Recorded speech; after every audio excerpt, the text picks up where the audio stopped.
Green butter milk అండి, ఎలా తయారు చేసుకోవాలో చూపిస్తాను. చాలా ఆరోగ్యానికి ఎంతో మంచిది.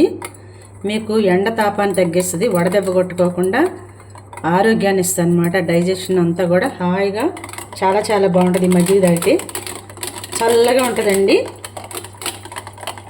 ఒంట్లో ఉన్నటువంటి వేడంతా కూడా తీసేస్తాయి మజ్జిగ. ఇలా మనం ముందుగా పెరుగు వేసుకుని చిలకరించుకోవాలి. దీంట్లో చిలకరించుకున్న దాంట్లో కూలింగ్ వాటర్ పోసుకోవాలి. లేదంటే మీకు ఐస్ క్యూబ్స్ ఉంటే ఐస్ క్యూబ్స్ వేసుకోవచ్చు. నేను కూలింగ్ వాటర్ పోస్తున్నాను. మీకు ఎన్ని కావాలో ఎంతమందికి కావాలో అంత మజ్జిగ తిప్పుకోవాలన్నమాట. ఇది రెడీగా పెట్టుకుందాం. పక్కన కొంచెం కూడా వాటర్ పోస్తున్నాను. పక్కన పెట్టుకుందామండి. ఒక మిక్సీ జార్ తీసుకొని కాస్తంత పుదీనా, కాస్తంత కొత్తిమీర పుదీనా బాగా కడుక్కోవాలి. అలాగే మనకి మజ్జిగలోకి సరిపోను పచ్చిమిర్చి 1.5 వేస్తున్నాను. మరి మంట ఎక్కువ అవుతుందేమో. ఇలా అల్లం ముక్కలండి ఒక 3 వేసాను. ఒక రెమ్మ కరివేపాకు శుభ్రంగా కడిగి వేసుకుందాము. ఇలా సుమారుగా మజ్జిగకి ఎంత పడుతుందో కొంచెం ఉప్పు వేసుకుందాము, కల్లుప్పు. కొంచెం వాటర్ పోద్దాము. మిక్సీ పట్టుకుందాము.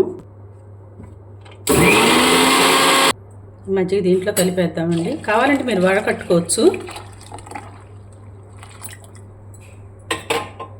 మీరు అలా కాదంటే వడకట్టుకోవచ్చు అండి. అది అగ్రిందంతా కూడా. టేస్ట్ కోసం కొంచెం జీలకర్ర పొడి, వేయించిన జీలకర్ర పొడి డైజెషన్ కూడా బాగుంటుంది. ఇది పోస్తే చాలా టేస్ట్ బాగుంటుంది. చాలా చలవ చేస్తుంది ఈ మజ్జిగ. ఆరోగ్యానికి ఆరోగ్యము, కూలింగ్ కూడా బాగుంది చక్కగా. గ్రీన్ బటర్ మిల్క్ రెడీ అండి, పోసుకున్నాము. చాలా చాలా బాగుంటుందండి. ఒక్కసారి ట్రై చేయండి.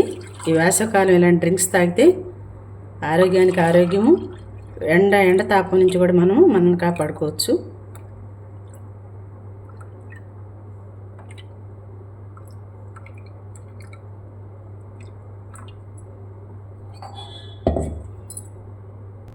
ఉప్పు కూడా సరిపోయిందండి, వేసింది కరెక్ట్గా సరిపోయింది. 4 గ్లాసెస్కి, అంతకన్నా ఎక్కువ వేసుకోకూడదు. గ్రీన్ బటర్ మిల్క్ రెడీ అండి. మీరందరూ కూడా తయారు చేసుకుని ఎలా ఉందని చెప్పి టేస్ట్ కామెంట్స్ పెట్టండి. మీకు నచ్చితే అందరికి షేర్ చేయండి. ఆరోగ్యానికి ఆరోగ్యము, చాలా చాలా మంచిది బటర్ మిల్క్. ఈ వేసవకాలంగా మీరు తయారు చేసి తాగితే ఎండ తాపాన్ని తగ్గిస్తుంది, చలవ చేస్తుంది. Thank you.